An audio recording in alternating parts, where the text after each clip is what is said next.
Hey, Zabu, do you think Indiana Jones is going to make a lot of money at the box office? Do you think it's going to be a flop? Wait, where are you going? You don't care. Why don't you care about Indiana Jones, Zabu? Why don't you care about Indiana Jones, Zabu? Young man, you're hiding under the table. Don't you care about the greatest Indiana Jones movie ever of your generation? Well, I was all set to talk about aliens. Apparently now we gotta talk about Indiana Jones and the Indiana Jones of Jonesiness. Wow, 60 million.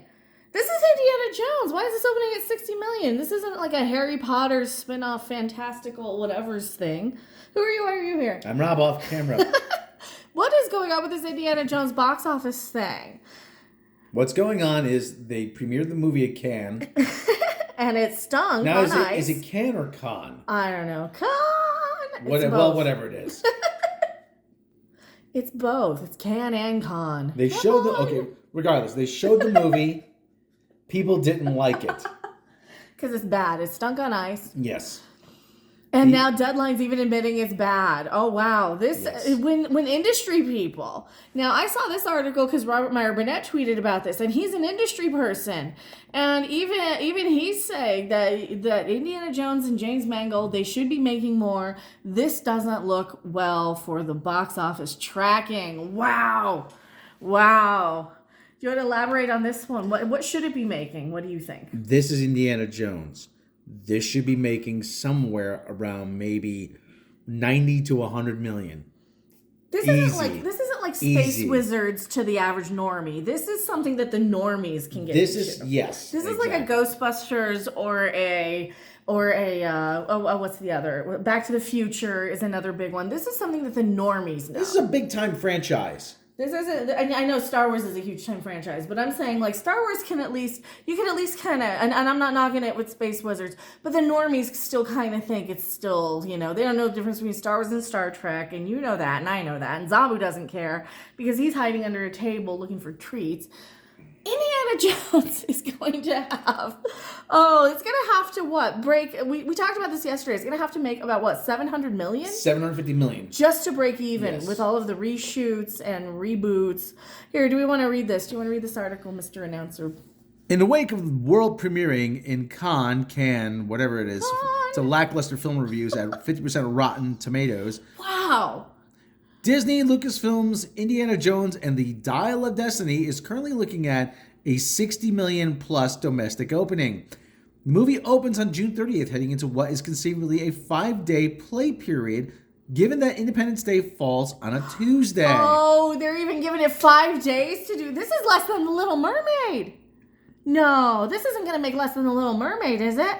It might. Oh, and China hates that. Yeah. Like they're even running articles on Screen Rant saying you're an istophobe if you didn't watch it in China and Korea. They're blaming China and Korea for istophobia. Yes. You don't do that to other countries if you're an American newspaper thing. Yes. There's no newspapers anymore, but I digress. Well, that's the idea. Dial. The sun went away. The sun darkened. The sun went away at the news of this. Yeah, the news of this. It's a sign. It's a sign. Dial of Destiny's 3-day is down for the 100 million, 0.1 million 3-day of the last movie. 2008's Indiana Jones and Kingdom of the Crystal Skull. That made no sense. What? And this latest sequel reps the finale for the entire franchise. Crystal Skull opened on a Thursday over Memorial Day weekend, earning in total over 5 days $151.9 million. Logan filmmaker James Mangold took over helming the finale from the franchise architect Steven Spielberg. Currently, Dial of Destiny is tracking significantly with older guys or over younger, which has many comping he pick? That's what? The pick. Oh, they didn't proofread this. Oh, proofread your crap, Proofread people. your stuff, people. Which has many comping the pick. Comping? What the hell is comping? I don't know. Comping is when somebody gives you something for free at somewhere. You were maybe computing the pick? Comparing the pick to the Daniel Craig 007 finale, No Time to Die. $55.2 million, and 2008's Mission Impossible Fallout, $61.2 million. Wow. Nobody liked that No. James Bond movie. No. Some are saying $70 million for the Dial of Destiny. That's quite a stretch. Realize that Lionsgate, John Wick 4.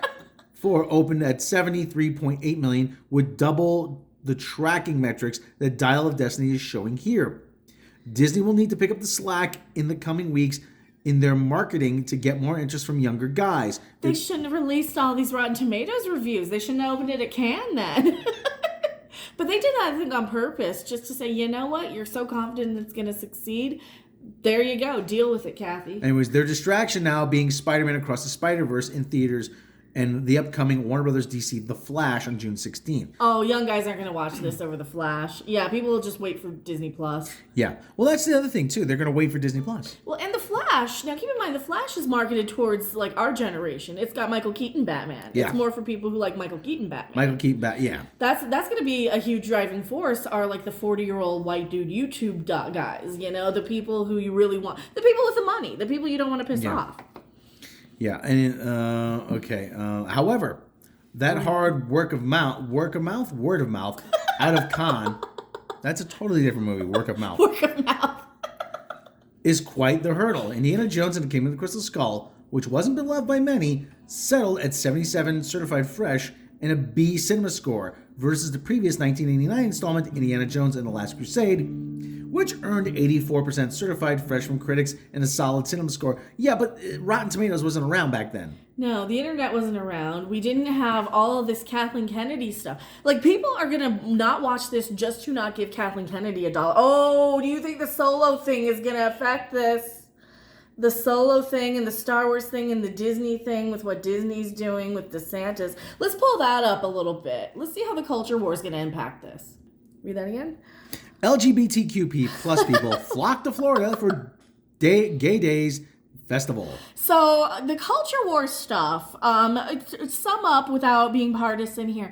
Bob Iger, the CEO of Disney, is saying, go away, Governor of Florida, who is trying to ban the stuff that we want to push here, all this rainbow stuff, right? Yeah. And now I'm not taking sides on one way or another. It's like, who do you support? One's evil and the other one's evil, right? In my opinion. Right, yeah. In my opinion, because I don't like governments and I don't like CEOs and rich people, and they're all rich people. So, cancel me for that one. But I think that, I really, really think that a lot of the people who are mad at Disney for crap like this, for this crap right here, people are mad. They're going to boycott it just for this stuff, just to get back at Kathleen Kennedy, to get back at the people for all the years of, you're an you're a phobe, we're putting rainbows in everything, and they're going to say, you know what, enough is enough. I'm not going to give you my money for a stupid Indiana Jones movie where you're just going to replace him with Phoebe Waller-Bridgerton and be, know your place and stand your lane, old man. So I think that this is going to impact a lot of the bottom line here, and they don't want to admit that. I don't think anyone wants to admit that this is all bleeding over. Well, listen, the whole thing is they have really screwed the pooch on all these properties. This is the last thing that's left. Yeah, this is the last one. They buggered up Willow. They destroyed Willow. Right to the point where they don't even want to acknowledge it anymore. They pulled it from Disney Plus. It was so bad. We don't talk about that one. Yeah. We didn't even finish it. It was so bad. Yeah. They buggered up Star Wars. Everybody hates Star Wars. Yeah. This is the last thing that's left. This is the last thing that Kathleen Kennedy's getting her greasy little mitts on. Kathleen Kennedy. And Disney is in the process. It's not related. It's not a Lucasfilm property, but they're in the process of buggering up Marvel. Well, now the Sony Spider-Verse movie, they're absolutely right. People are going to see the Spider-Verse before they see this for that younger demographic. They'll see that again, or they'll see The Flash. Yeah. They don't care about old Indiana Jones and old and the old and the old. If you recast Indiana Jones, then maybe I would see the younger people coming in. Well, that's what they're trying to do with Phoebe Waller-Bridge. They were going to have her replace him. Yeah. They were going to have her replace him. Yeah. I should have used that thumbnail for this video. Yeah. Oh, well, because this is like all Indiana Jones, but this kind of ties into the video earlier today that I uploaded, where we're talking about all the Kathleen Kennedy rumors and the Bob Iger rumors and stuff. I might just swap the thumbnail. Yeah. I can do that on the back end. It's only been an hour, so. Wow. Are you guys going to see this? Are you not going to see this? Am I right on in thinking that people are just going to pass on this? Is Zabu eating again? No, that's somebody else. I am Mecca, and we will see you guys on the next video, live stream, or wherever. We are going to be watching the hockey ball game tonight because Florida can suck a D in hockey. And we'll see you guys later. Bye.